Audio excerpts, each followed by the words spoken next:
Evening, everyone. This is the Rutland Town Select Board regular meeting. Today is Tuesday, September 10th, 2024. It is 6:01. Select Board members, we have everybody here tonight. Kurt Hathaway, Joe DiNardo, Mary Ashcroft, Matt Getty, and Sharon Russell. Please rise and join me for the Pledge of Allegiance. Allegiance to the flag of the United States of America, to the republic for which it stands, one nation, under God, indivisible, with liberty and justice for all. Just as a reminder of that, all flags should be flown at half-mast tomorrow. So if anybody who's watching has a flag at home. Okay, and the reason? September 11th. Oh, okay. Wow, how did that come up on us so fast? Yeah. Okay, yes, thank you, Marty. Appreciate that. It was day the earth changed. Okay, select board minutes. We have the minutes of August 27th regular meeting. That's in your packet. And I think we were all here. We were all here. Move to accept as printed. Joe's moved to accept as printed, seconded by Matt. Any other additions? These are the ones we asked Bill to add in, all of the list of things that from our site visit. If there's no discussion, all in favor, please say aye. Aye. Aye. Motion carries unanimously. So I'm going to sign this. Pass it on. Board member announcements. Do we have any? Nope, pretty quiet. Update from the select board chair. I will remind everyone once again that deadline for articles for the Circle, our townwide newsletter, deadline to get them in is September 15th, which is Sunday. Okay, so please, if you have something, I think there is a word limit and it's fairly, you can be concise. You can make the limit okay. Please get your article to Janelle to include in the Circle, which will be coming out on or about October 1st. Okay. All right. We are, we have, good, DCF Commissioner Chris Winters on the phone now. And so we're going to take things slightly out of order. And we thank Commissioner Winters for calling in very much. We invited him for an update on where we are with housing at the Cortina. And do you want to start, or we just start peppering you with questions? Either way is good. Thanks for the invite. I'll start off just very briefly. Thank you for inviting us. My name is Chris Winters. I'm the Commissioner of the Department for Children and Families, and I'm joined tonight by Deputy Commissioner Miranda Gray, who is in charge of the Economic Services Division. And she has a lot more expertise than I do on the hotel motel program. I can tell you that the last time I visited, I was there with the Deputy Secretary of the Agency of Human Services, Todd Delos, and I think the legislature had just passed the new requirements for the program. And so happy to answer whatever questions you have, provide you with some information about what we think you can expect in the coming weeks as the eligibility rules change and the number of days run out for some people. So happy to start wherever you'd like. Turn it back over to you for questions, I guess. Okay, well, I had a couple. I went back to our May 21st meeting, which was when you folks were down, and we appreciate very much that you're back with us. So at that time, you had not signed any kind of lease with Cortina. Have you done so now? We have not, I'll defer to Deputy Commissioner Gray. I don't believe we've signed any leases with hotels at this point. We thought maybe that would be the case coming out of the legislative session, and it turns out that we have not done leases with hotels. Okay. Is that the plan? I mean, and we ask because in our agreement with the Cortina, we had some very specific requirements for security and safety, and public rooms and play spaces and that sort of thing. And we had suggested, and we gave you a copy of our lease, we had suggested that you include those as conditions to kind of help us out, and provide, you know, a safe place for these folks to be. So is that in the works? What I can tell you is that that was something that was considered to allow hotel owners to charge a little bit more for rooms if they provided additional services and amenities. We have not done that negotiation with the hotels and motels. What we are doing is holding them to stricter standards of health and safety. And we're keeping a close eye on security issues. And I'll just say that towns are free to enter into whatever agreements they want to with the hotels themselves. And if you want some backup from us, if you're seeing a lot of problems, if you're seeing security issues, if you're seeing health and safety violations, you're always free to contact us, and we work with the health department on that. We work with our security partners on that. But the leases that were discussed early on are something that's no longer on the table for us. They're no longer on the table. Okay. Miranda, do you want to add anything more to that? I want to make sure I didn't misspeak here.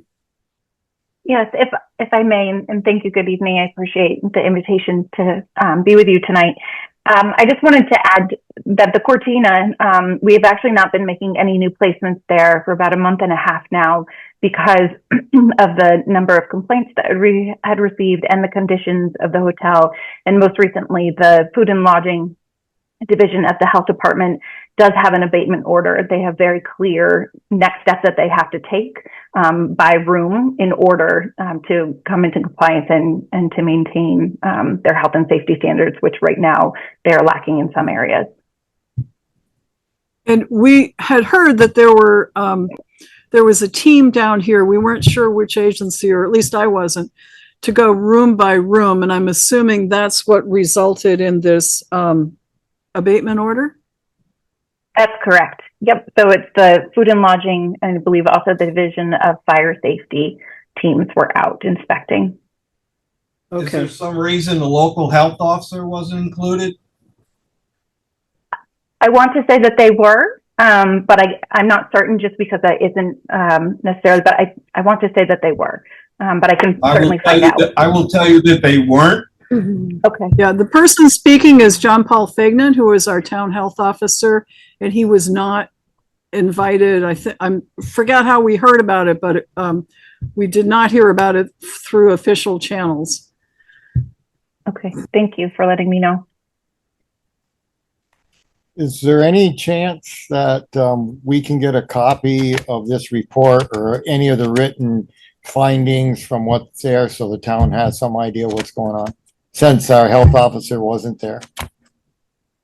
Yeah, let me check with the health department. I believe this is a public matter of public record, but because it isn't out of my division, I'm not certain, but I'm happy to follow up. And if I can, then I'm happy to pass that along to you. Okay, would you let us know either way, please? Absolutely. Thank you. Matt?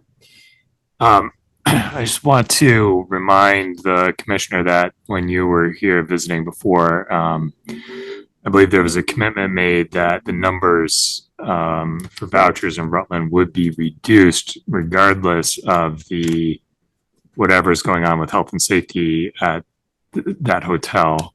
And I wonder where things stand with that. Will you be continuing to hold off on issuing new vouchers for that location until the numbers around the state are more equitable? Maybe the deputy commissioner can address that. I will say just in general, we are reducing the number of rooms statewide. As I think you know, as of September 15th, we have an 1,100 room cap. And as we look at that, we want to look at distributing the rooms more equitably statewide. And I'll turn it over to the Deputy Commissioner to see how much progress we've made in that regard. Thanks, Commissioner. So it is continued to be a work in progress, with knowing that we do have this 1,100 room cap that is coming into place and not wanting to move households unnecessarily beforehand. And we have really been at capacity across the state for most of since July 1st. But we are entering, so the 19th of September is when households will start reaching their 80 days for the new law. That is all that households get until it's December 1st until March 31st, which is when our adverse weather conditions is when the temperature is cooler. Then households aren't held to the 80-day cap, but we are embarking on that time period where we know that households will reach their cap, then potentially could have access. But then again, that 80-day cap is in effect as of April 1st. So we are anticipating and are looking to make sure as we have the rooms reduced, as to what the commissioner had mentioned, that we do have rooms available across the state, because we need to make sure that we're able to serve the Vermonters in every area of the state. Can you tell us how many people are currently housed at the Cortina and how many of them are children? So I don't have the Cortina number, and I apologize. And I wish I would be able to ping someone. I will try while we're here in the meeting. I have the total. So Rutland, because we use more than the Cortina, we have 353 households in Rutland right now. And so 353 households. Yeah. So that could be quite more individuals. That could be 700 or 800 individuals or more. Yeah, we usually say it's a little like 1.2, gives you that number of individuals. And another data point that I think that I did come with that I thought might be helpful is just knowing we're anticipating, we've been looking at projections as much as we can with only really 2 months worth of data to go off of, is we're anticipating that there will be 85 households in Rutland that will hit their 80 days on the 19th. Okay. And those rooms wouldn't be necessarily backfilled or like, somebody else put in them, because that's a part of our needing to make sure that we have capacity statewide. And in particular, the Cortina will continue until they're in compliance, but the health department will not receive any new placements.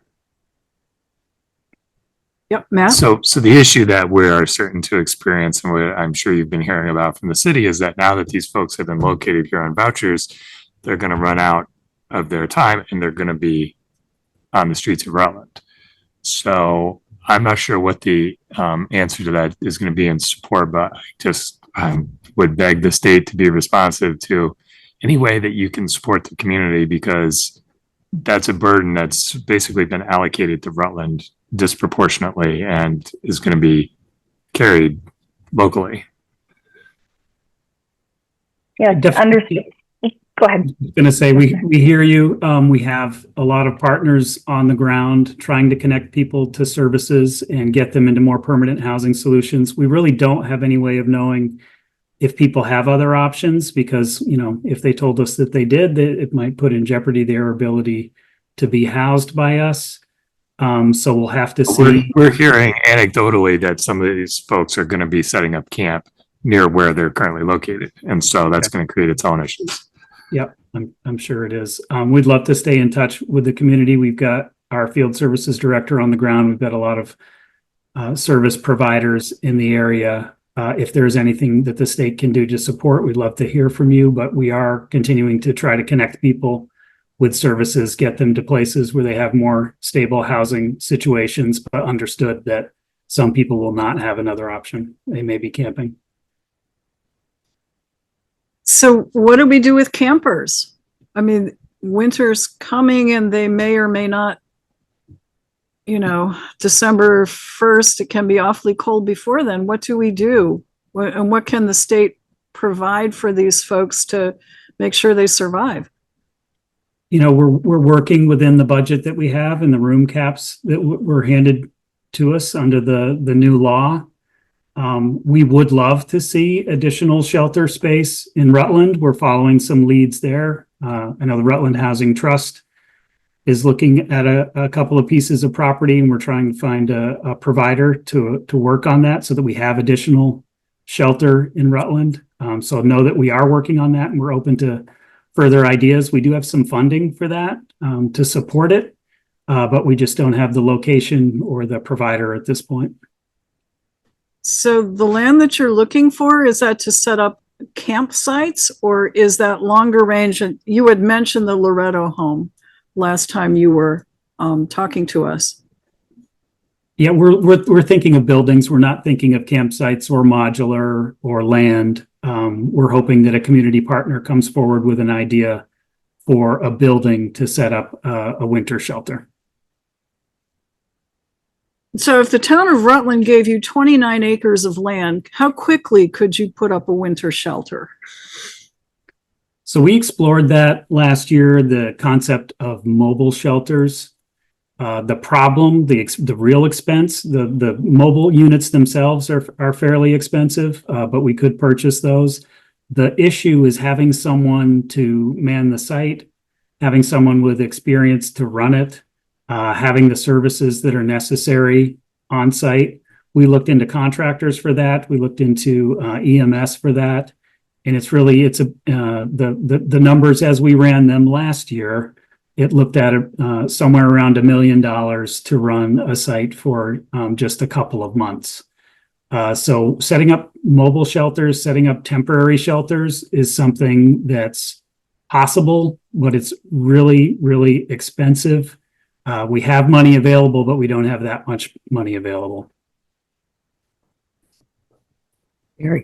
So the ideal is to have a provider, a shelter provider, a building, and service providers in the local community connected to people who are staying in those shelters to assist them. Sharon? Yeah, I had a thought. How much are you paying per night at the Cortina, if I can ask? $80 per night. What's that? 80 80 per person? 80, okay. Okay, per room. so here's my thought. What about if you purchase some land and you built what they call the little houses, the small houses with 1 or 2 bedrooms? And let me finish and just hear me out.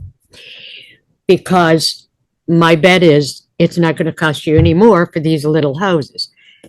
And after 2 years with those little houses, people that have paid their rent each month and met their payments, why would it not help out not only the state, but these people? They finally, after 2 years, if they were consistent to take care of the property and to pay their rent, if they would be given the option to own those houses. What you're doing is, if you want to change the behavior, you change the environment. And my bet is that isn't going to cost you any more than what you're paying right now. Because if you have a family of 5 times 84,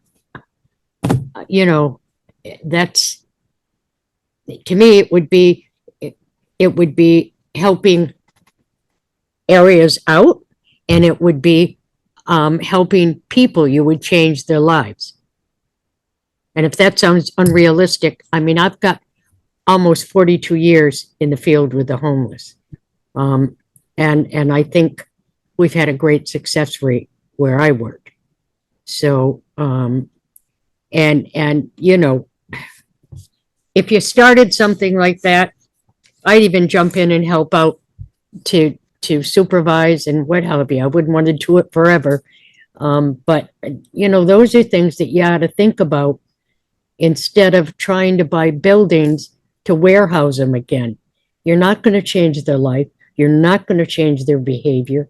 All you're doing is warehousing them. And I think there's a lot of good people out there. I wouldn't want to have to pay rents now. They're unbelievable. But if you can change their environment, you can change their behavior.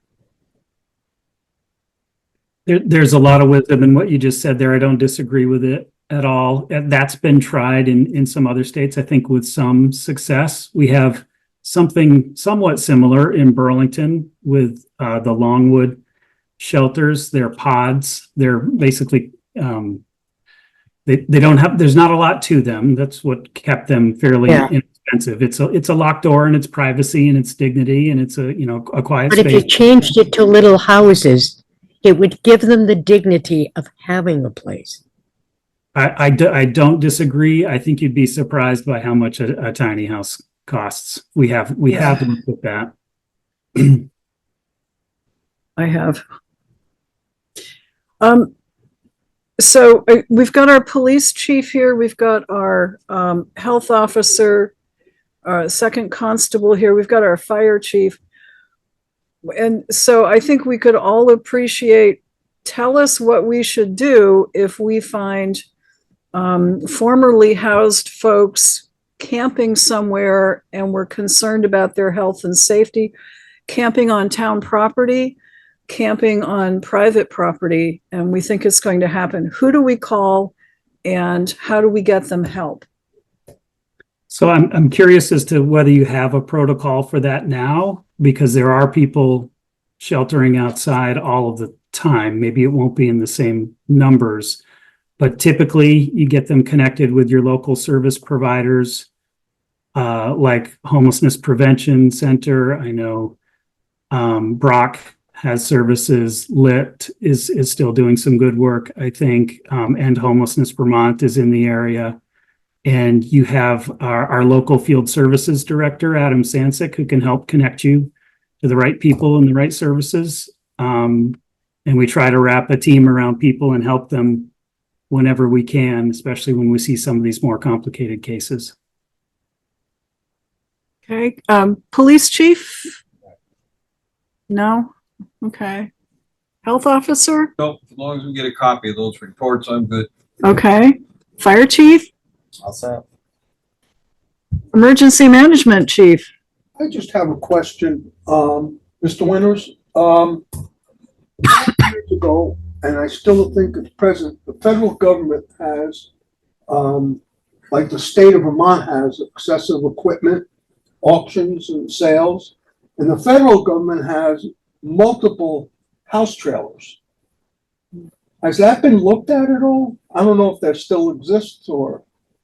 Yes, sir. I'm glad you brought that up. One of the projects that we are working on a statewide level, and this is more our partners in the Agency of Commerce and Community Development, the Housing and Conservation Division. They're looking for vacant lots across the state in mobile home parks. And they've been able to secure, I'm not sure if they're FEMA trailers, but I think it's some sort of government surplus trailers. They're small, they're one bedroom, they're fairly inexpensive. And they're working with mobile home parks, the owners, to site those fairly inexpensive trailers there in their vacant lots, and then set families up from, not just families, but individuals as well, from our coordinated entry system. So these are people who are exiting homelessness, and getting them connected. I think much like you were talking about earlier, ma'am, like, so where they'll get a rental subsidy, they'll get some help, but they have to, take care of the property. And then eventually they could make payments on it and eventually own it. That's a project that's just getting off the ground. We call it our mobile home infill project. But I do believe that we are using some of those government surplus trailers to do that. So that is one of the other projects that we're working on to try to exit people from homelessness and get them into a home of their own. Thank you. I may be in touch. Excellent. Good to know. It's Agency of Commerce and Community Development? Yeah, go ahead and write to me and I'll connect you to the right people. Okay. Okay. If my contractor gets my septic system done, Easy. he's sitting in the room. Other questions for the commissioner?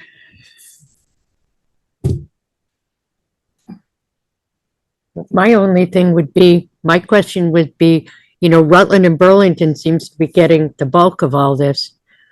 What about Burlington. places like Manchester and Woodstock? Is it because there's so much wealth over there that you don't want to disrupt the community? I mean, all Vermonters should be treated equal. Doesn't matter if you live in Manchester or Woodstock or an expensive community. Why are we leaving them out? Why aren't they sharing the wealth? I mean, it's not really the wealth, but why aren't they sharing the burden that we're all sharing? I think there's many answers to that, but I think the simplest one is that we had to house people where the hotel rooms were, and where we had hotels that were willing to work with us. And also you tend to see people with complex needs congregate toward where the services are. And so in a lot of small towns, they just don't have the services available. So you'll see a greater homeless population where there is a greater population in general, where there are services, and for our programs where there are shelters and where there are hotel rooms available. What's your best advice to this select board? How we deal with this? You know, I think we have to approach folks with empathy. This is a really difficult situation. We're hopeful that people can find a more permanent housing solution. If they can't, you know, we want to be there with service providers. We want to be there with all the other things that we have available to them other than a hotel room. So I would just say keep the lines of communication open with the state, with your local providers, with your teams that you have on the ground there to make options available to people. There are resources available, rental subsidies, economic benefits, food benefits, lots of things that we can make available to people. Sometimes the waiting list to get housing is long. That's the most difficult piece of this right now. Sometimes people just need a slight bit of help to get to a more stable place, but we are inevitably going to see more people unsheltered, more people living in cars, more people living on the streets. We're just very hopeful that they do have the resourcefulness and the other options, that it's not going to be a huge number. And then come the colder months, we'll have more hotel space available then. Okay. Any other questions or comments from the select board? No. Thank you again for joining us. We may check in a couple of months as we approach December 1st. And hope you can be available then too. So again, we appreciate your willingness to talk to us, and we'll try and keep our lines of communication open too. Sounds good. Please reach out at any time. Thank you. Thank you. Have a good evening. Thanks. You You as too. well.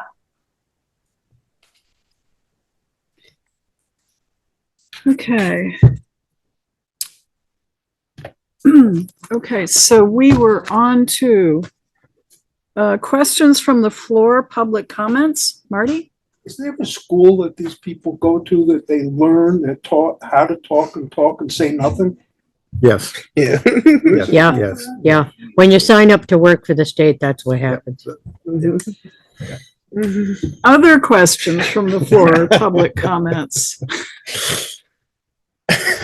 Dave, you have something for us? Well, the Regional Planning Commission is going to meet next week for the first time in their new quarters. Ah, And if the select board of the town has anything want to put forward to the Regional Planning Commission, let me know. I do see an item on the bottom here, the request for representation to the bus.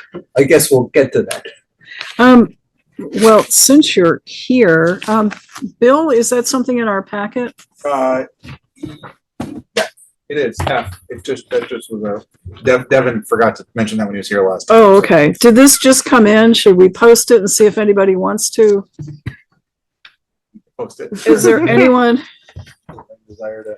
All right. Well, let's post it on our website first and see if there's Yeah, interest. If no one responds, I guess I can come to a meeting, fall asleep, and get appointed. You have to be careful that way. I know. Okay. All right. Thanks, Dave. Anything else?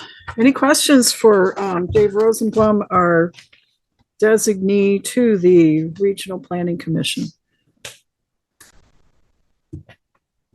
Thanks for coming to Townwide Celebration, and I'm glad we accidentally dumped a hamburger on the ground, so your dog had a treat. Yes. Well done. Yes, and usually on Sundays, at Sugar and Spice, I go in for breakfast, and before they take my order, they bring a side order of bacon for him. Unfortunately, I was in Maine for a wedding this weekend, and he didn't get his bacon. However, when I told the story at the Sunday buffet for the wedding, the lady running it wrapped a couple pieces of bacon for me to take home. Nice. All right. True neighborliness. Okay, thank you. Any other questions or comments from the floor? If not, let's hop right into Marty Wasserman, Town Emergency Management Director. And town gardener. Town Gardener. There you go.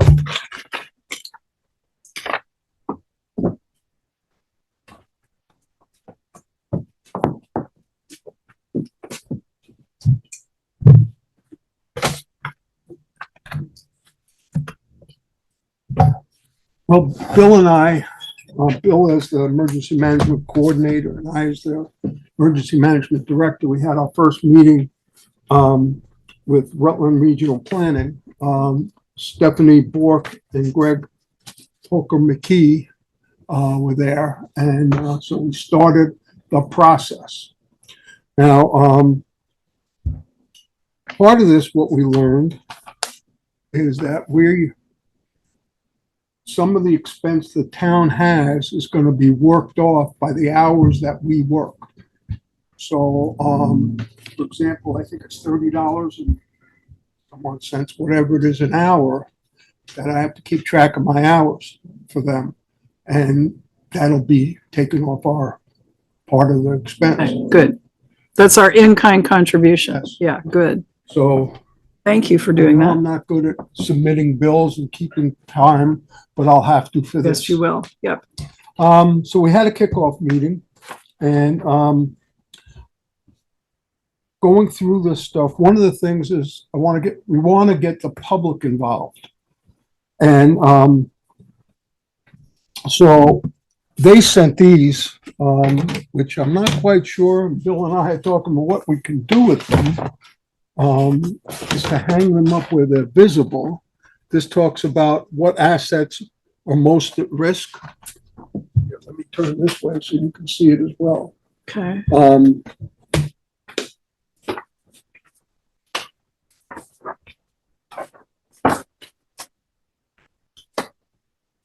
So this is what concerns people have. So we have all these types of things, and they gave us these stickers to put on this so we can get an idea of what's most important, what's least important. And so Bill and I were talking about how we're going to take everything off the walls in the hallway and post our posters, because of course, since this is my committee, it's the most important, Naturally. So I've already started getting public involvement. I wrote an article to put into the Circle, Mhm. and I'm also going to send an article to the Front Porch Forum, Good. and that I'll keep up with. If you like, I'll read this to you. What I plan on putting in it. You want to hear it? Sure. Okay. It's short, I'm assuming. Both publications look for that. Rutland Town has entered into an agreement with the Rutland Regional Planning Commission to work with the town to have approved by the Federal Emergency Management Agency our local hazard mitigation plan.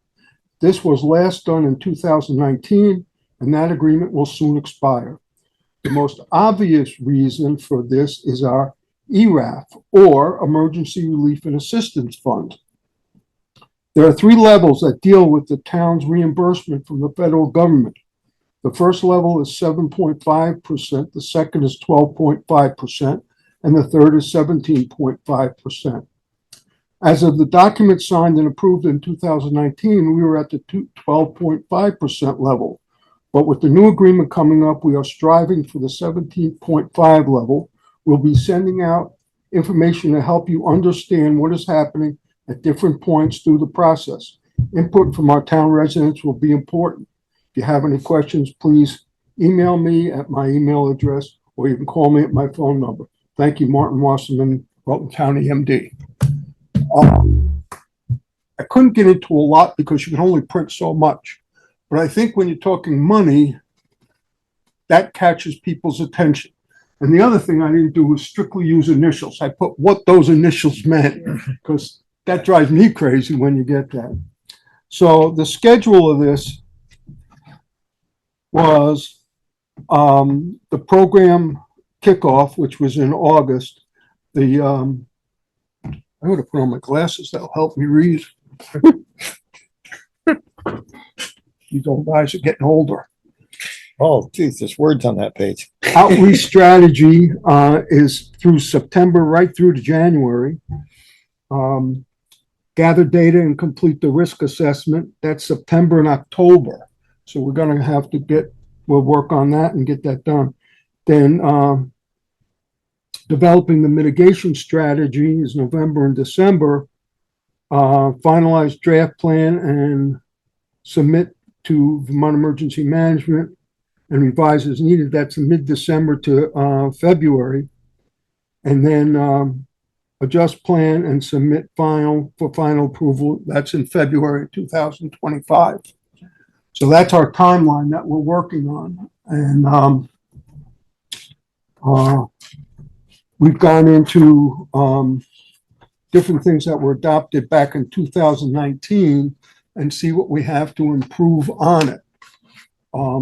Because like I said in my little note, we got up to the 12.5 instead of being at the 7%, but I'd like to get us to the 17. Hopefully we never have to use it, but, or receive it, I should say, but I'd rather it be, if we needed to, at the 17 than at the lower amount. So in the event of a disaster, the town incurs expense to clean up or mitigate or whatever. Right. And the federal government covers a certain percentage and the state covers a certain, and then the We have town to cover. covers. Why, so why are, we were at, okay, the other way around. Yeah. Okay, So that's what we don't have to come up with on Gotcha. our section, not what we Okay. have to come up with. okay, So the higher the level, the cuts off what we earn, what they suppose we're supposed to pay. okay. So it cuts that down, not up. Okay. So is there any questions that the select board have for me on this at this point? Quite honestly, we're new to this. Yeah. We're just getting started. First thing I gotta find out from the fellow who's working on this is how he's gonna send me emails that I can open. Because I can't open any of them.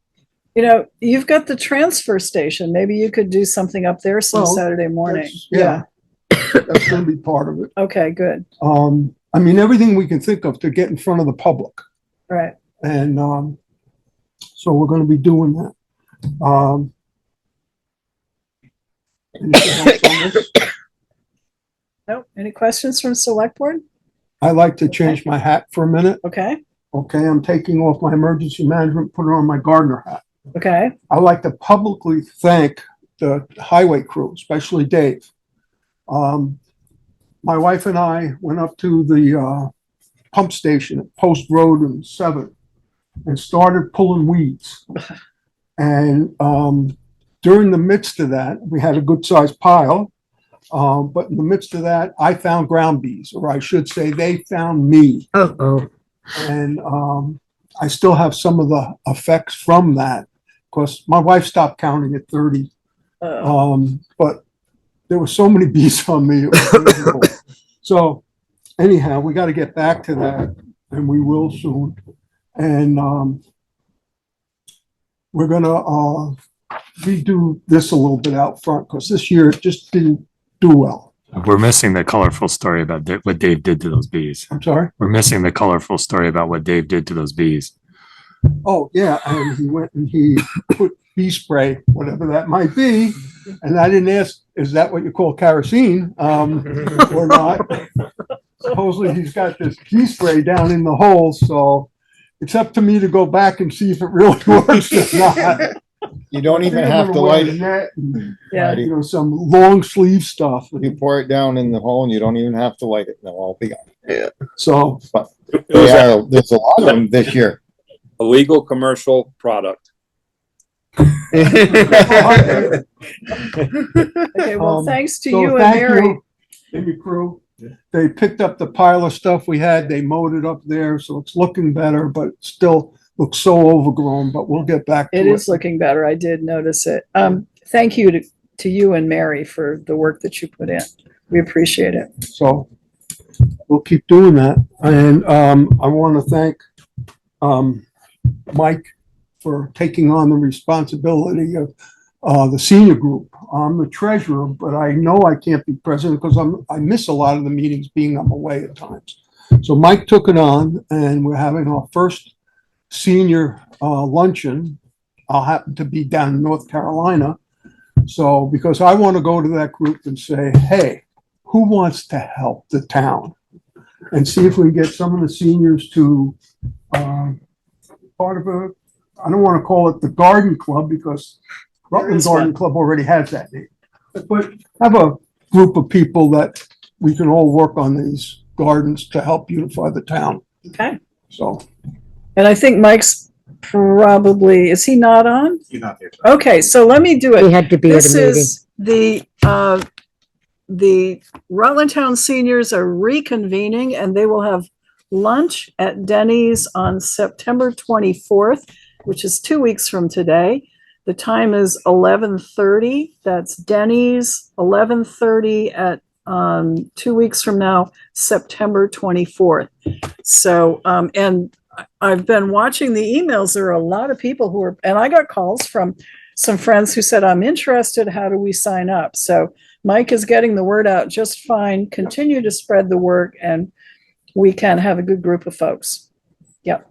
yep, I'm gonna go up and see him and give him the town credit Yes, card that we please. have for the seniors. Okay. So he can take care of paying the bill. Good. So if there's nothing else from you, I'm done. Under any of his hats, are there any questions for Marty Wasserman? Good job. Yes. Thank you. Thank you Thanks, very Marty. much. All right, Chris Clark, Town Fire Chief.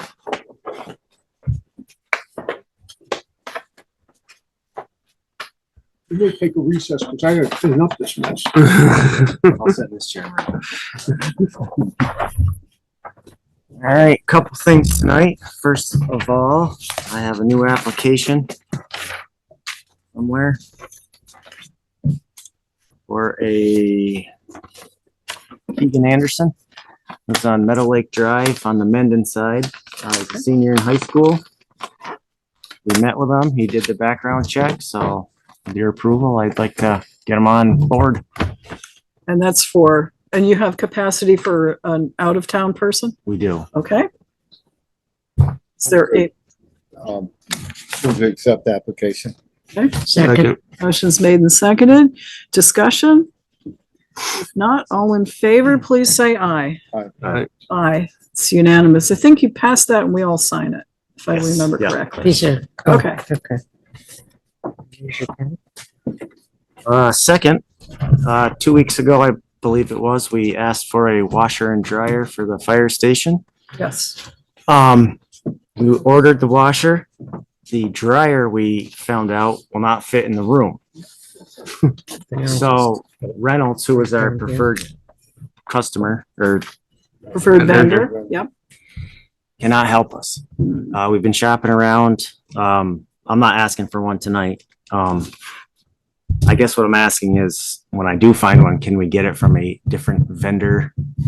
Cause I'd like to, when I find one, I want to order it as soon as possible. So it gets here to be installed before they're all done. Is the price the same? Well, this one's actually cheaper, but the guy's still working on sizes. So, yeah, It's actually quite a bit cheaper. I haven't compared the two yet. Okay, what I suggest you do is get us something that shows the comparison. We can approve a new vendor, and if this is somebody looks like we're going to be doing business with, Yeah. We can do it that way. Okay. It doesn't hurt to have a couple of bids, or Right, at yeah. least. This you is know, the only guy that quotes. got back to us so far, Okay. so Okay. we do have a couple offers out there. Okay. Do you think it's less because it's substantially smaller or just part of it's It's- just? I can't remember the size of the room. This is 61 and an 1/8 inches long, wide. Is that it, please? I can't remember how big the room is.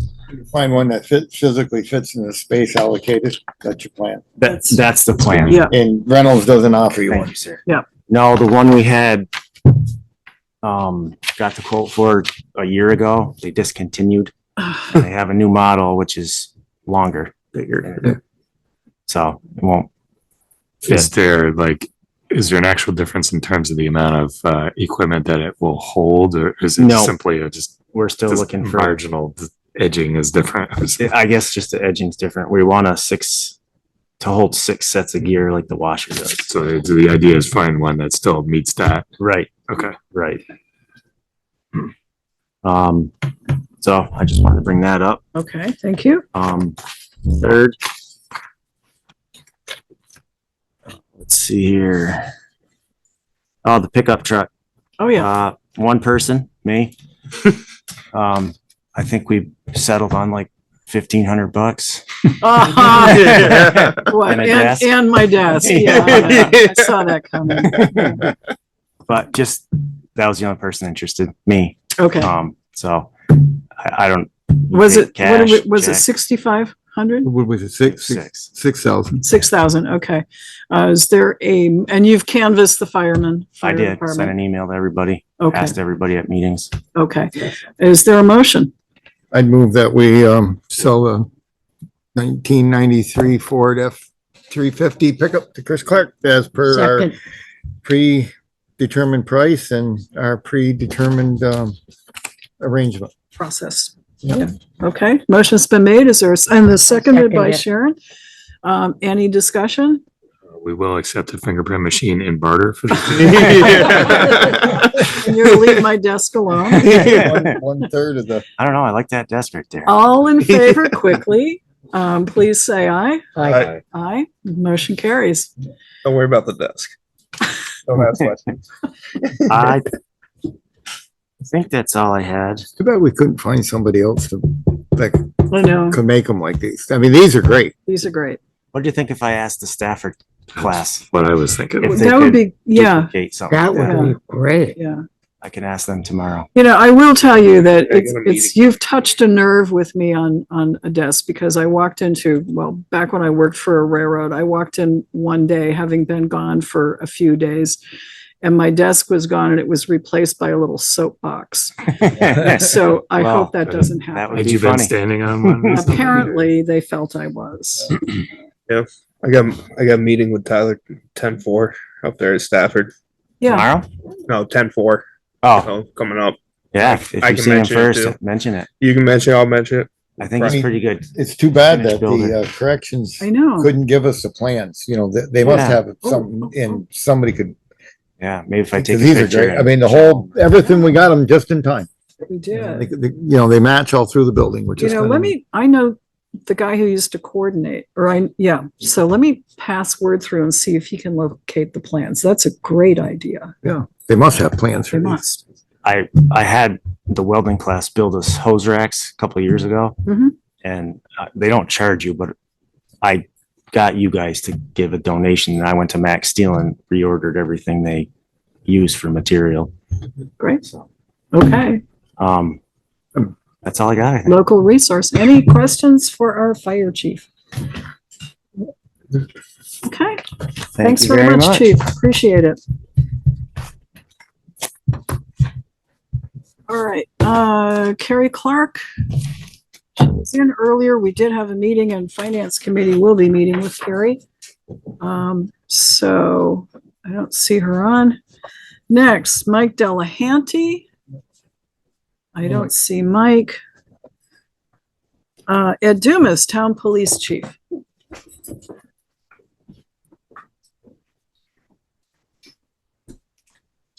Good evening. Good evening. All right, we do have some things here. I do have the monthly stats things too. Lynette?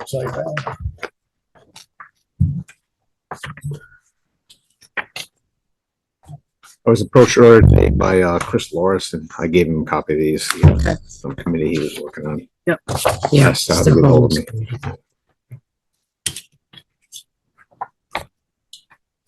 So you see, we're at 118 of 148 cases, but about 80% of the time down the south end. Boy, that's kind of a constant, isn't it? Some things never go away. What are you seeing for folks who are now camping around? A lot of complaints about the Castleton, the skate rink up there by the mall. Mm-hmm. Did we invite him to come to the mall right today? Next time? Next Okay. meeting, 24th. Yeah, they broke in there. The window, the door was down. I sent a picture to Bill. Bill took care of that. And I haven't gone back to see if it's if they fixed it. I think they have. Have had some complaints about the gentleman who runs the skating rink or that exercise center for Castleton. There's a, I think we put out a thing to the gentleman at the mall to take and post his property, properly posted under Title 10 Fish and Game rules, so that we can file it here with the town, so that we can enforce the trespassing, if you will, at that point in time. The problem is where the skate rink is, they don't own the property anywhere around it, so they're having issues with the homeless coming in, using the bathroom. They had somebody get arrested there. The police were, not us, but probably, I assume state police were having an actual physical, altercation with somebody that they needed to be arrested because they had a warrant for his arrest or something of that nature. So that was, he said the people there are concerned and upset about what's going on down People at the skating rink. at the So does the separate ownership of the skating rink prevent any posting around the mall? Right. So to get them all to post on the mall, then we have the order to say, hey, hit the road, get out of here. You're not welcome here. Again, and they're coming in there, they're using the facilities like it's the hotel. Things come in and do what they want in there. So that's, the people that use it on a regular basis are more concerned now. Ted, you actually spoke to, is it Mr. Wolf? Yeah. Yeah. Okay. So how far do we want to be in the business of evicting trespassers from private property? And isn't I that think really? that's an activity thing with the mall but we still have an obligation to assist. I think we have some obligation to keep the people safe at the skating place. Mhm. So, but yeah, the mall should do something, hire somebody to Okay. patrol their area and get rid of the problem, not lay it on us. And it shouldn't be Rutland Town. It should be, according to their Act 250 permit, their own, the sheriff's department was what it was. Yeah. You'll be here next select board meeting on the 24th? It should be. Because we've got the mall folks coming in to talk to us, so that would be a good thing to raise with them. Yeah. Yeah. Well, maybe we want to invite Mr. Wolf to that meeting also. 'Cause he Okay. wants to provide, Not a bad That'd be idea. because I fine. could see this being a serious problem over the winter when, the rinks can be busy all the time. Yes. Okay. Can you make sure he's also invited, Bill? Thank you.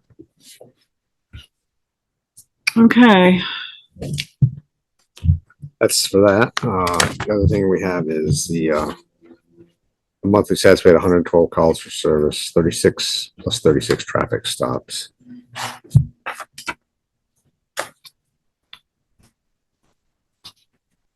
We started to have a problem with the animal issues at the Cortina, but it kind of figured itself out at this point in time. Okay. I'm inclined to let Drew handle that as best he can. Did have a conversation with him about it's allowed this to happen, that it's his responsibility. He didn't take it Mhm. quite so. Okay.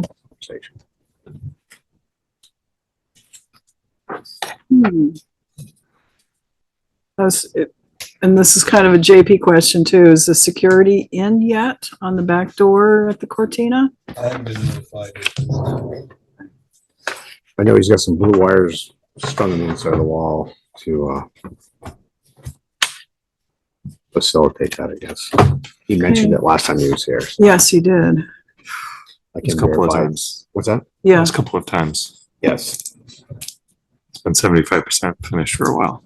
I'd be interested to see what the state of Vermont Health Department had. That will be good report to get a hold of. Yes, indeed. You actually think they're going to send it to us? Well, I think they're probably hoping we will forget. They're No, hoping, Bill's they're gonna- hoping Rutland Town's gonna go away. That's what they're hoping. Bill's going to put all of this stuff in the minutes. It's going to be very detailed as to what was said, so we can do some follow-up here. Yeah. Okay, questions for our chief of police? Looks like, oh, a small sample size, but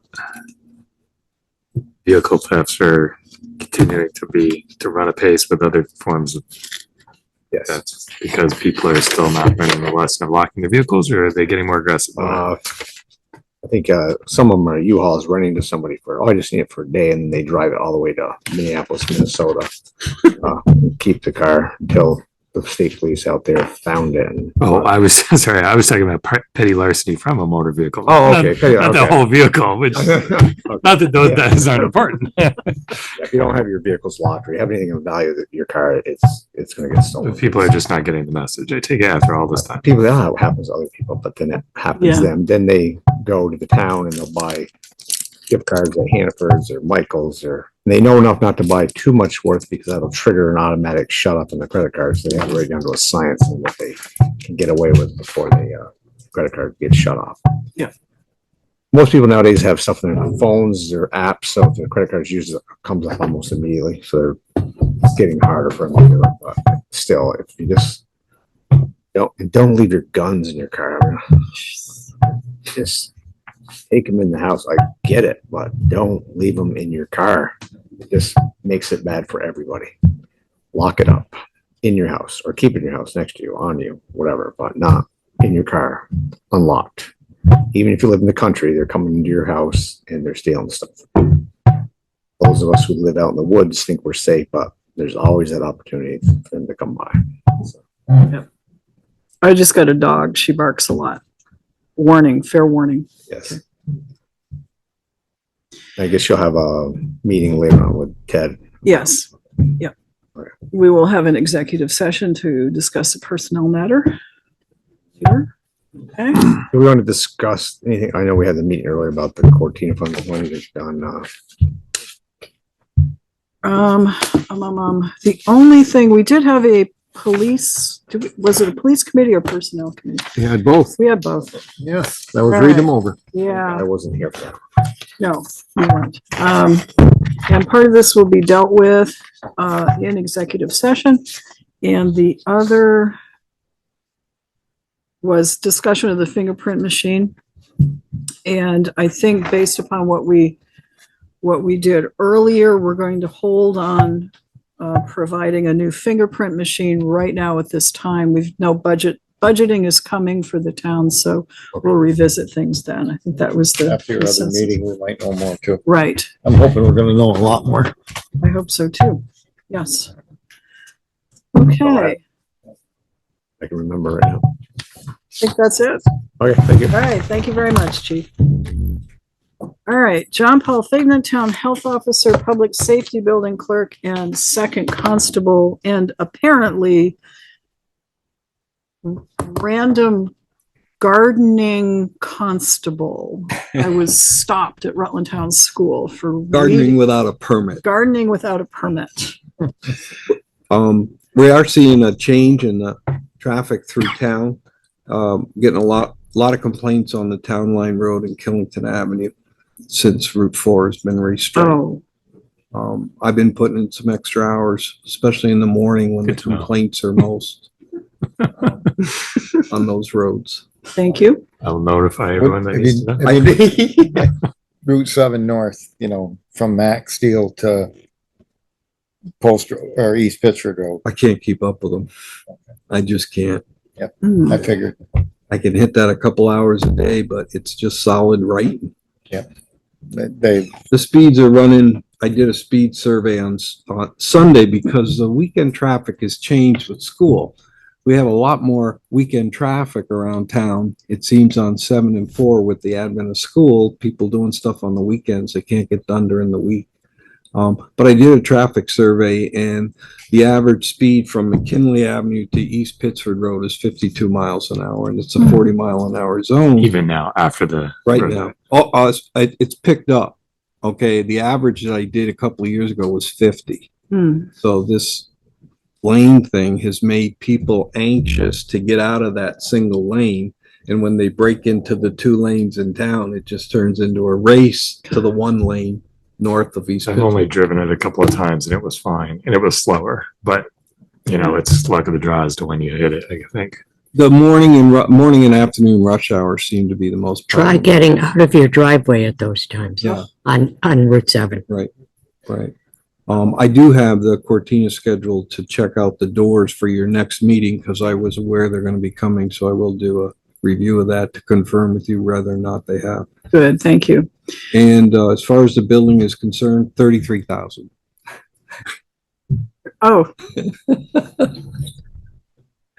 I don't, unless you want to go over all that stuff again, I don't think it's necessary. did we do a motion? We did a motion in our did a committee of the motion whole. on We the probably should- 78,000. That's taken care of to finish the Yeah. site work or. Okay. I was just referencing the net number that Mary and Matt had. Okay, so, That number is the internal stuff. yeah. The things we need, but Did we vote on that? We put it off. we put it off until after your Our meeting. finance committee meets. Okay, Try gotcha. to get a handle on where the money is. So we had an earlier meeting of the select board acting as a committee of the whole for the public safety building. JP was kind enough to go through a lot of numbers for us, and we came down to an additional $33,000 that was needed to put furniture, furnishings, technology, and other things into the new public safety building. So that when we open it, there will be things in it, excluding, of course, this desk, which stays where it is. Any other questions for JP? JP, do you Yes. know what the, Okay, We talked the other day about the water tank. Did you have a chance to ask or no? I did ask, the general contractor could not find it in the specs, so it's on the agenda for Friday morning's meeting. Okay, perfect. Chris had found that some of these cement tanks, developed leaks. And I understand that was a settlement issue on one of those, but I don't know for sure. We shouldn't have any settlement issues on that lot, given all the stone that's there. Right. But still, he raised the issue with me, and I talked to the general contractor about perhaps lining that concrete tank before we fill it. Bridgewater had to empty theirs and then Empty it, clean it. and then apply a sealant on the inside. And I'm wondering, I asked the general if we could get in front of that and seal it before we fill it, so we don't have to do the cleaning process, which was 50% of the cost of sealing it. okay. Do we have a number on that? No, we'll talk at Friday's weekly meeting about Okay. it with the architect, get his feedback on that, and then I'll report to you at your next meeting. Okay, very good. did Ed design, so you should ask Ed if he designed the water tank under the office at Naylor and Breen's office in Brandon? Because their tank is under their office space, and maybe see what they did. I don't know, because I think they were the contract or the architect for that. Okay. Yeah, they did one. Long Trail School has one also. Yeah, the Killington Fire Station, theirs has a tank also. We did one at Vermont Country Store in Rockingham, and we had to empty it and fix the tie holes that were leaking. Yeah. You did? They leak in the form ties. Oh, okay. So the concrete forms go together, and they have the concrete form ties. To go through the and pin, the wire. they'll follow the steel between the form ties. Yeah. So you have to grind them out, and you fill them with the Sika caulking and cover them with hydraulic cement. I don't know if they did that or not. So those are things to find out before you put water in. They had to drain it and go down in there. Yeah. Yeah, it was 2 days of fun. The state inspector was at the station. He said it looks great, no violations, but that was just a concern he had from the ones he'd seen in the past. Fair enough. Well, it's better to get ahead of it. Yeah, really. Yeah. Is that Josh? That was Matt, actually. That was Matt. Well, he knows from Josh with Bridgewater. Yeah. Yeah. Josh's station. Yeah, that's Josh's station, Bridgewater. Yeah. What's the paving schedule, JP, for the, I don't have that, Joe. I can give it to you in a couple. yeah, I was just curious. I usually try to wait till last probably to do that, but I was just curious when they were thinking of paving. I mean, they got plenty of time before it gets cold. Any other questions for JP? Thank you. Thank you very Thanks, much. JP. Appreciate Thanks, your JP. help on this. Barbara Noyes Pulling, good evening. Good evening. Do you folks remember the Pocket Park at Center Rutland Falls? We haven't talked about it in a while. We have an update. We do have an update, and it is encouraging. GMP is getting close to the end of their really long relicensing process with the federal government. And one of the last things that they were dealing with was our site and how archaeologically important it is. And so the state had to be consulted too.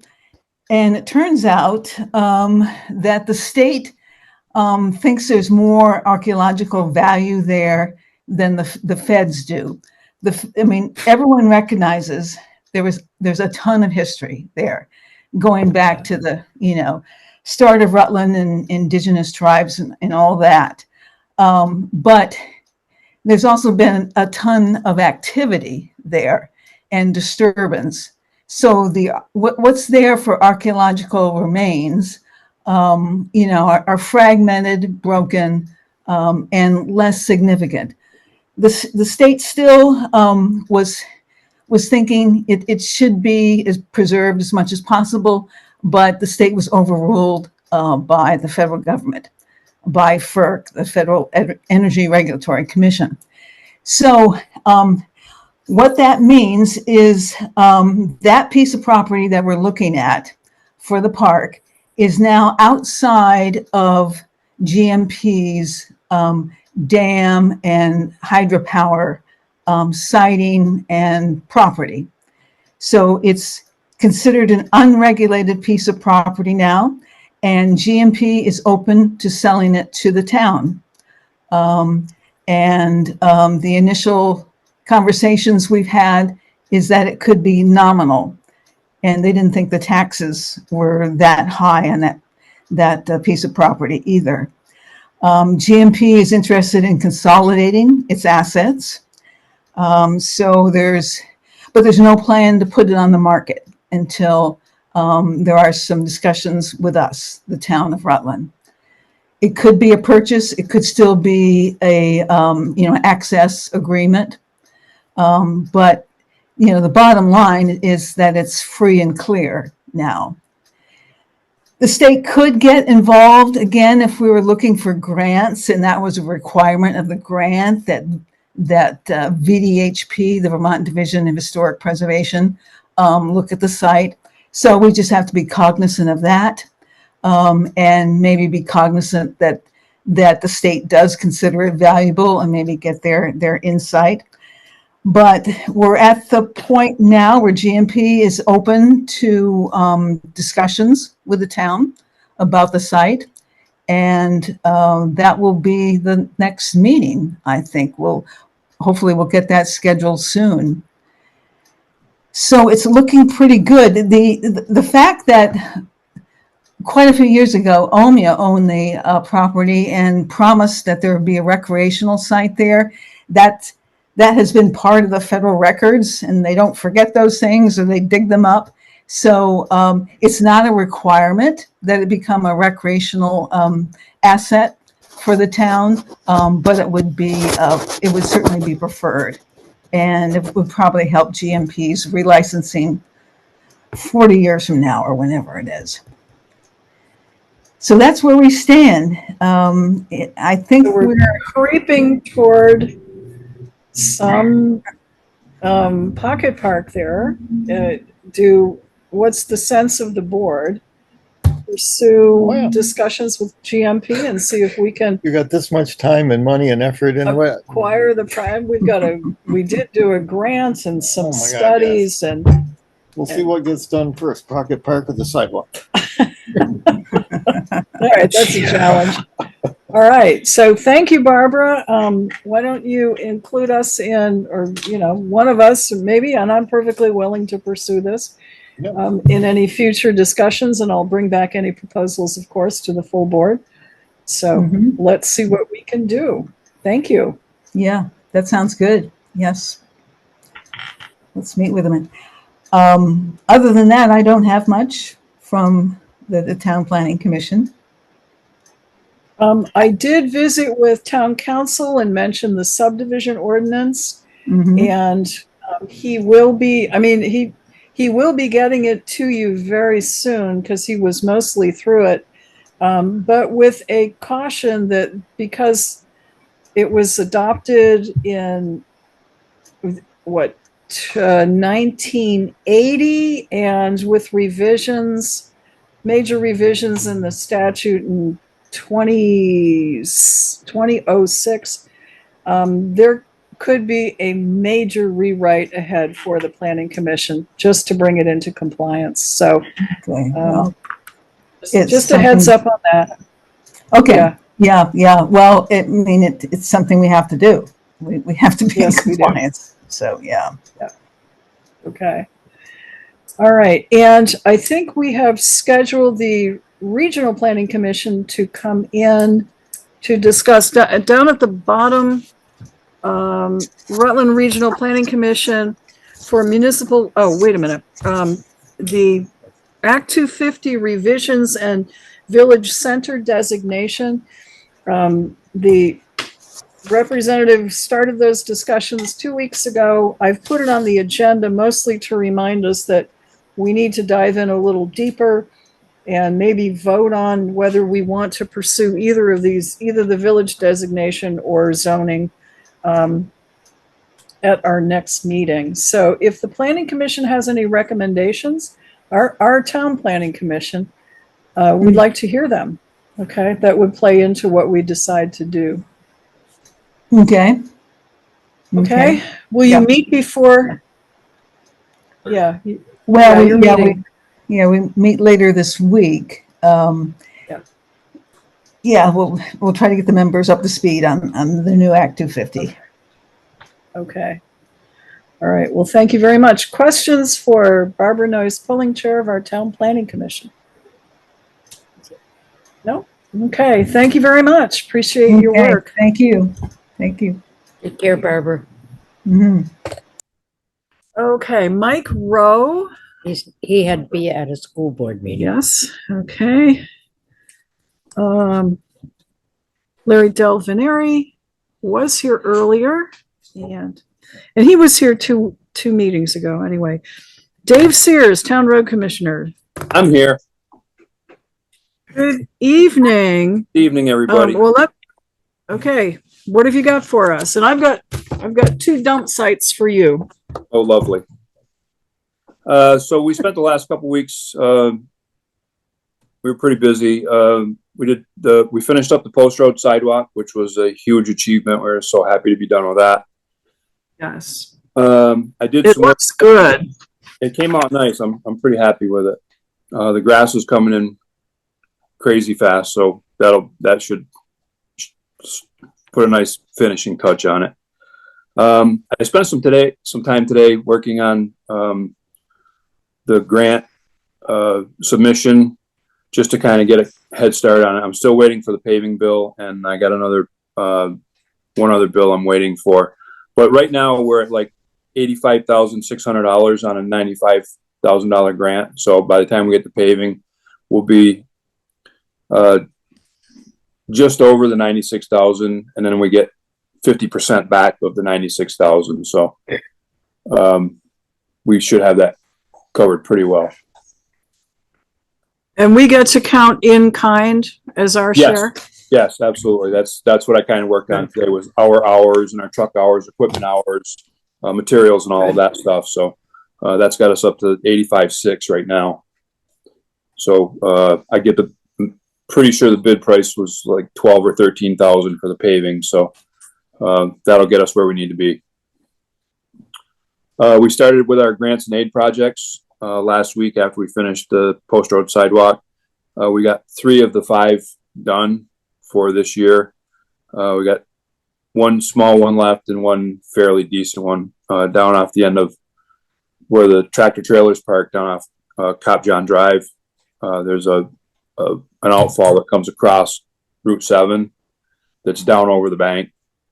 And there's some debate over whether that's ours or V-Trans, and it came up on our list of things to do with the state, and V-Trans isn't jumping in on it. So we got to go bushwhacking, and we'll be down there for a few days. It's a kind of a mess. It's been just left for however long it's been there. So, and we took an afternoon, actually after we finished the post road job, we had some time in the afternoon. So we went up to East Pittsford Road, and we had an erosion problem in a driveway. So we stoned the head wall and the outfall just to kind of keep the water from washing out the edges of the driveway. We did spend a little bit of time Thursday morning doing some pothole stuff. We had to fill in the concrete pad on the back of the town hall building from where their farm work was. So while we were out, we went and did some potholes and took care of that. And that's kind of where we are. Okay, well, I'm gonna go first.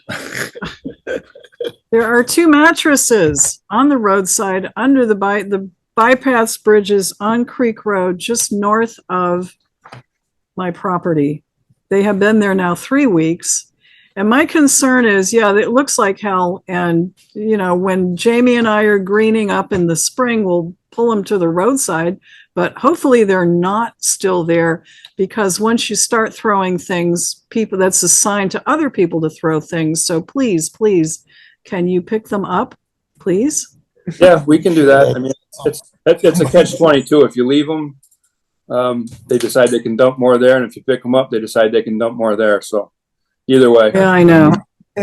And somebody's not sleeping there? And then, no, I'm pretty sure, because it wouldn't be if they're going to sleep, I'll tell you where they're going to sleep. So, Not under the. Don't give anybody any ideas, Mary. right. And then at the end of Park Street, which is town property, it's an old road, which I think I don't know if it's still, yeah, is it? Yeah. And I got sent a picture. There's certainly a dump site, and there might also be a motor vehicle there. Whether somebody's living in it or not, I don't know. But that site also needs to be cleaned up and maybe secured if that's the issue, as we've done with other sites around town that have become attractive nuisances like that. Is there a suggestion for securing it? I don't know. A gate? Possibly, but we'd need to know the status of that road. I don't know myself. Used to be where, the old Billings, the old Billings covered bridge used to be going across Otter Creek. It's been a dump site forever. Yeah. You do know that if it's anything to do with the town owning it, you can't gate it. Oh, I understand. I remember all the stuff we went through this. before. Yeah. Yep. No concrete barricades. Right. I know So that's- if you could just sort of look and see what the issue is and see if there's something we can do about it, because we really ought to. It's a mess. Could we give it to Billings and make it their problem? Who owns the land around there? The town owns some of it. Yeah. Yeah. And Jess's boys were, Is that Mark Foley's? Mark land? Foley's down there as well. Yeah. Cause the boys Yeah. plant corn. Yeah. Is that theirs, or do they rent that from somebody, or they rent it from us, or they use ours? They use ours. They use the I mean, I'm town's. just wondering, Yeah. cause if that's a road to nowhere, then we can gate it. Well, let's make sure it's not you know, and then ours. if somebody's using it, we gate it and they put their key on it and run their farm machinery down there, and that's the end of it. Right. So Yeah, and the only here, other in your spare time, thank you, Dave. city has their water main runs through there now. That goes down to. Yes, because I gave them a Right. right of way across my Right. property on the other side. So, yeah, Right. the city might have an interest in what happens down there. Right. Well, we can have And a then key just- too. Yeah. And then just one quick thing. I know this came up, this is kind of goofy, but, it came up, I think, right after the election, the last election, and, committee assignments and everything. And I believe that, Joe and Kurt are deemed the public works. So are we considered public works now, or are we still highway?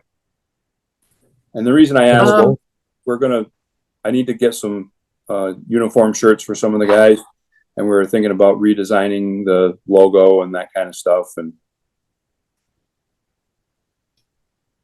I think that would be a splendid task for Joe and Kurt, regardless of what committee name there is. Come on, I give you tough stuff. This should be fun. Yeah. Call yourself what you want to call yourself, in my opinion. Well, within. Wow. I mean, he's the easy public there. works- you know, you got the trucks kind of all lettered out of Rutland Town Highway, but it's fine on the trucks. If you want to put something different on the church, says Rutland Town Public Works Department, that's okay with me, because you do everything.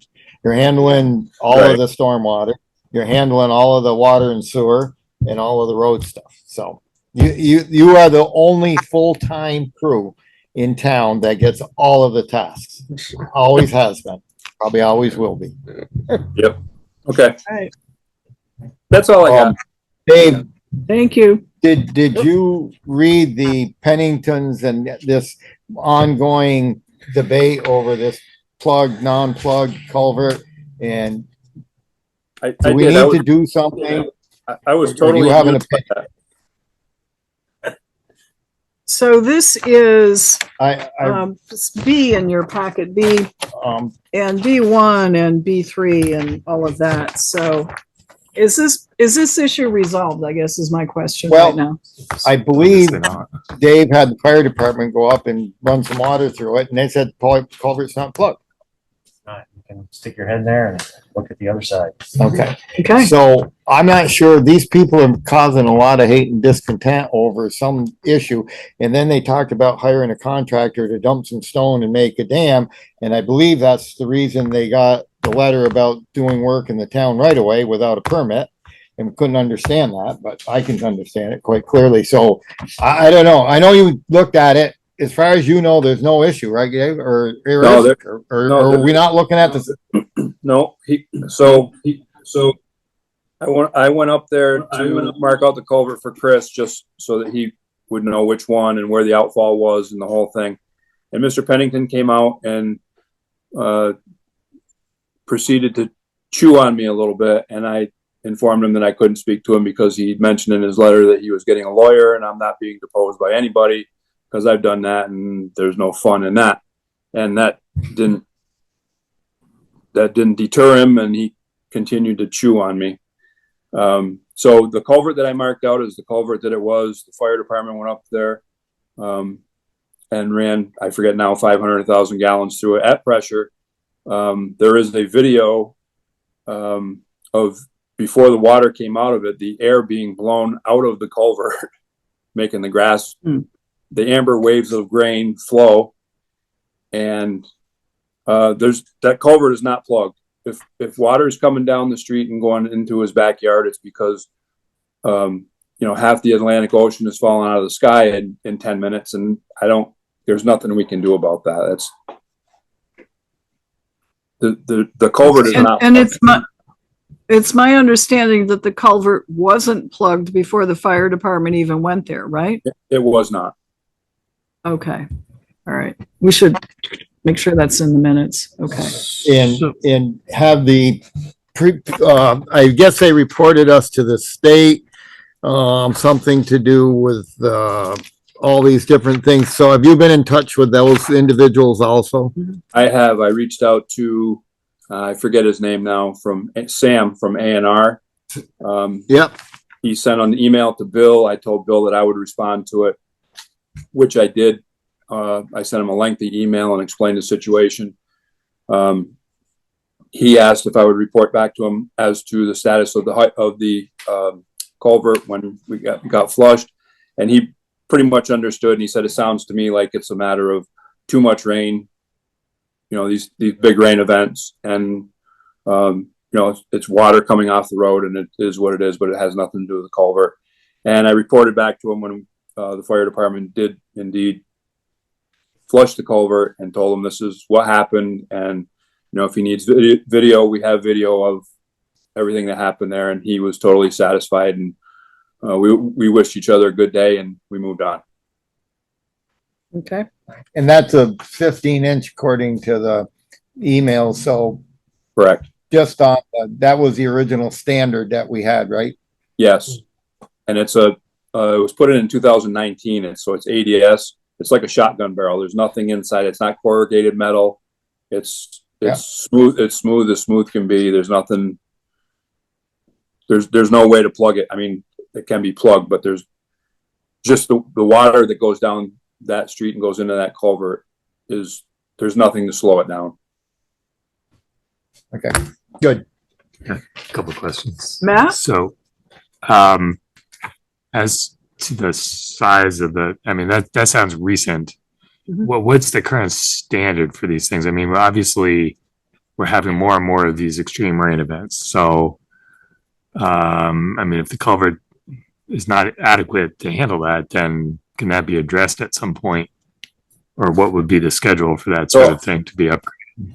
Our stormwater standards refer back to AOT for driveways and that kind of thing, for the AOT V-Trans standards, which are 15-inch. So we basically adopted their policy, and 15 inches the standard. We can go there, put in a bigger one, but that changes a lot of things. I'm familiar with where this property is and where the culvert is, and I know where it goes. I know where the intake is. I don't remember where the outflow is. I mean, does it go straight into the middle of their front yard, or no? It goes. It continues. So it's on the north end of the driveway for the pump station is where the inlet is, and it continues south under that driveway for 40 feet, and daylights into. There's a stone ditch that runs across the front of the property for the pump house or the well house or whatever it is. There's a stone ditch that runs down through there, and it goes down. Not their side of the road. I thought I was understanding that it went like kitty quarter under the road and came out on their side, but so it stays on the same side of the road. It comes out by the pump house. When I talk about, there's a different issue. There's another issue up there. Yeah, okay, and I would want to ask you about that. But so this culvert runs the same side as where the ditch is. Yeah, it runs straight down the east side of the road, parallel to the road. Yep. Okay, so their contention was that it was plugged, and therefore the water was flowing across the road as a result. Correct. Okay. That'd be a lot of water. 15-inch culvert takes. I guess the other thing to consider would be the rest of the ditch. I mean, is the rest of the ditch clean now, or is it? Yeah, I remember when we did that one. We stone lined that up through there. How's working? Because they live right at the bottom of the first hill on Hitzel. And so if the water, for whatever reason, can't flow adequately into the ditch, it's going to end up in their yard. No, they live across the street from the pump house. I know.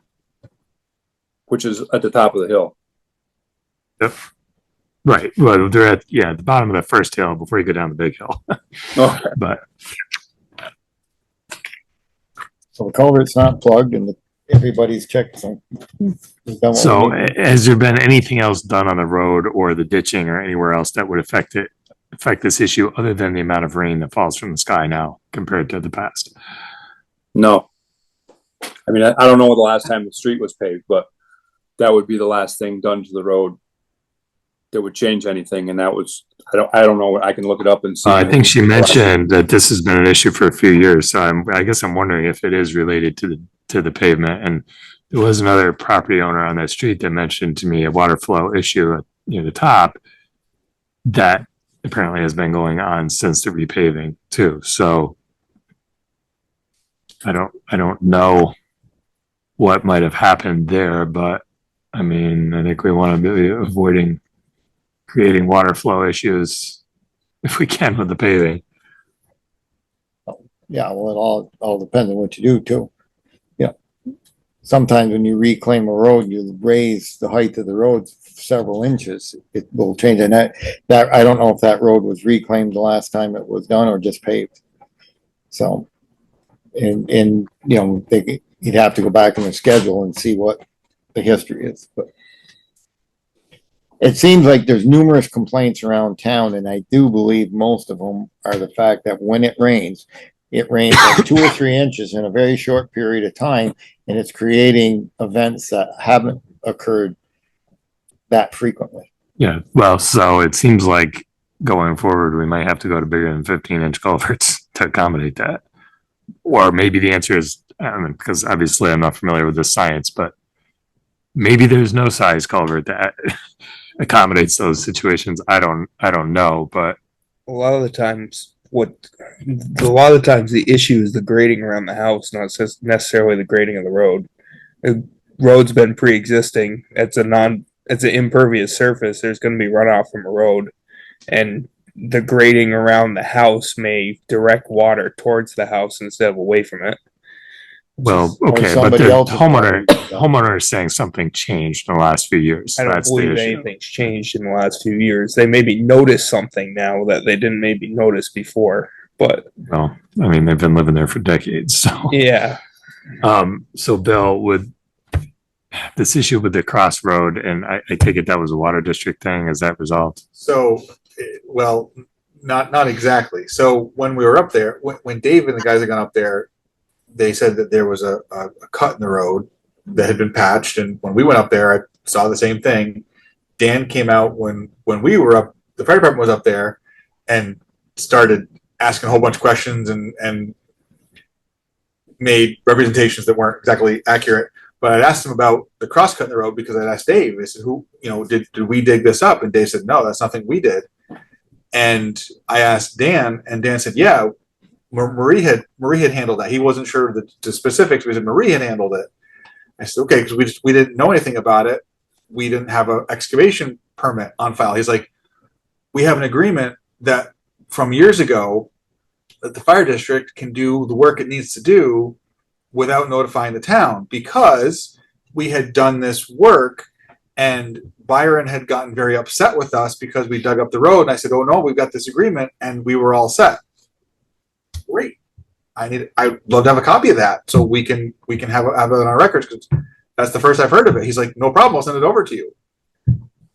So I memorialized our conversation and because it was important, and I get the letter from them saying I must have misheard him over the sound of the truck.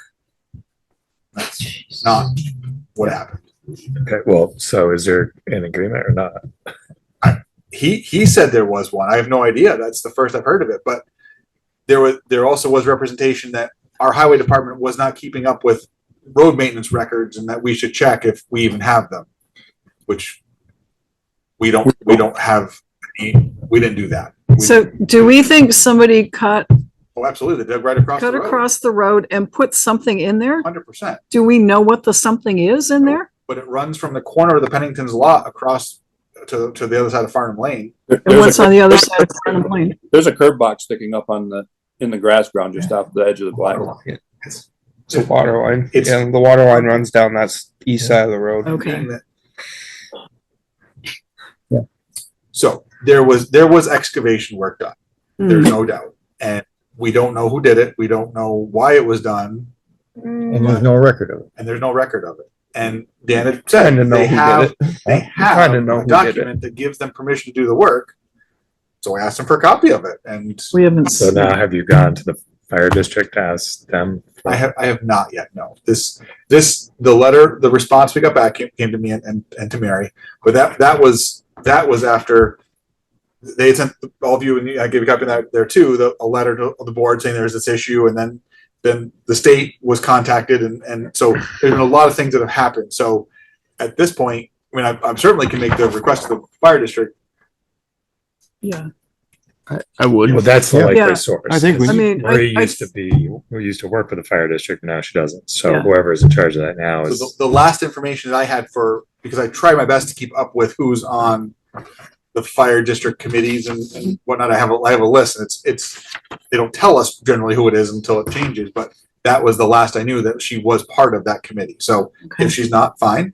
Then I will find out who it is and see what we can get. But it was not it's not an old piece of work. Like, it was done fairly recently. So Okay. I mean, it was patched, but still it was.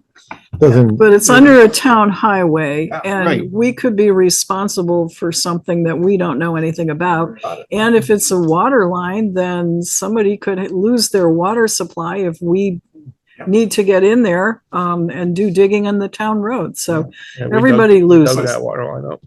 Yeah. When we did the culvert down the bottom of the hill by the pond. We broke But the the water inlet line. to that culvert Yeah. almost is at the same point where that crosscut comes across the road. They almost are in the same spot. Okay. So All right.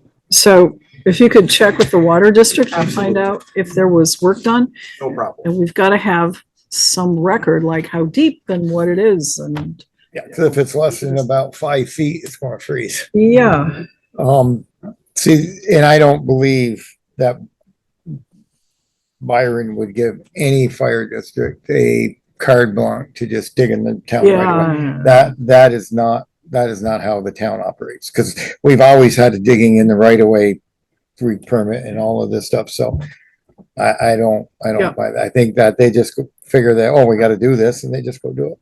And we're up here on this little road and nobody's gonna know we're digging. We did have an issue with another fire district who had done something similar, and we had to send them a letter saying you've stopped now Mhm. because they were digging all over the place. Yeah. That's down on that other section of road that badly needs pavement. All right. So Bill will follow up with the fire district. Yes, they will. Okay. Thank you very much. Are we done with Dave? I guess we're done with Dave, anything else? No, I think that's enough. Okay. Any questions or comments for Dave? Good. All right. All right. Thank you guys. very much. Have a good night. Appreciate it. Thanks, Dave. One thing that it looks like Marcia is not on and Bill is up, and as he is heading up here, I did want to make a note. You remember that we appointed a lister at our last meeting, and the question came up as to whether that person needed to run in the next election, which is November.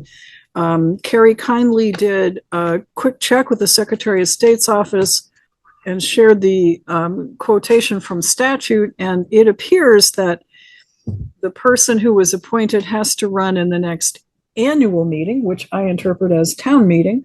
So we don't have to run around, and probably we'd be out of time anyway. We don't have to do a ballot. We don't have to do a petition. Perfect. We'll just make sure we add it to town meeting. So that's where we are. perfect. So thanks to Kari for doing that work, getting that information. Okay, Bill. Good evening. We have a few things to go through. So you had mentioned the Regional Planning Commission request for municipal representation for the bus. Oh, yeah. So we will post that. Please. And they sent out, and then we are by far not the only town to not have someone, but they want to get served communities with representation. So we will solicit some interest. So we've taken care of all of B in the packet for Hitzel Terrace. I did include for you the amendment to the personnel policy. Kind of goes along with for the Yes. personnel committee meeting. You have two letters, and Mary, you do have the originals in the green folder there. Green folder. One is the welcome letter to Eco Car Wash. And the other is a letter to one of our road crew members who recently his wife had a baby. Yeah, okay, so, Eco Car Wash, it's, basically welcoming them to town and offering our assistance or the assistance of Bill, if anything.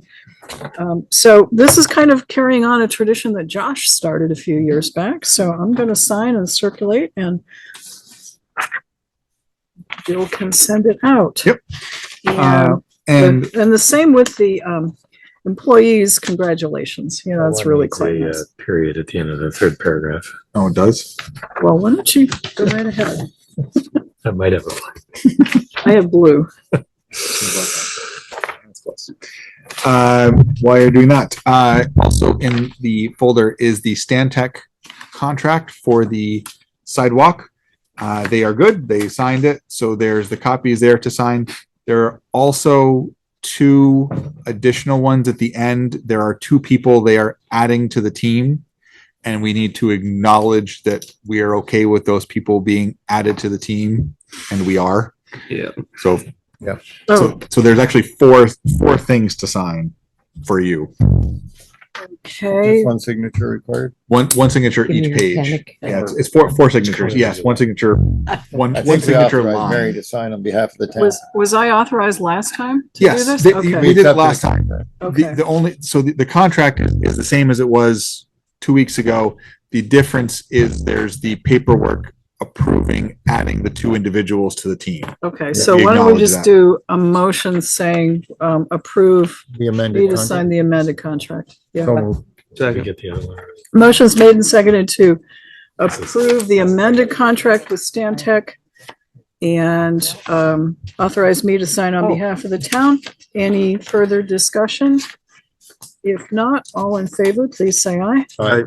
Aye. Motion carries, and I'm gonna start signing. The concrete work at the front and the back Yay. is done. That's good. Yay. It is For good. 5 years in the making. Is the door open? Only The door half. opens, I gotta yes. check the other half on the Yeah. way out. And Royals was out and did a bunch of surveying, and we did a lot of talking. They're going to give us some ideas for changing that. There's no way to do 2 doors. There's no way to do a vestibule. It's not big enough.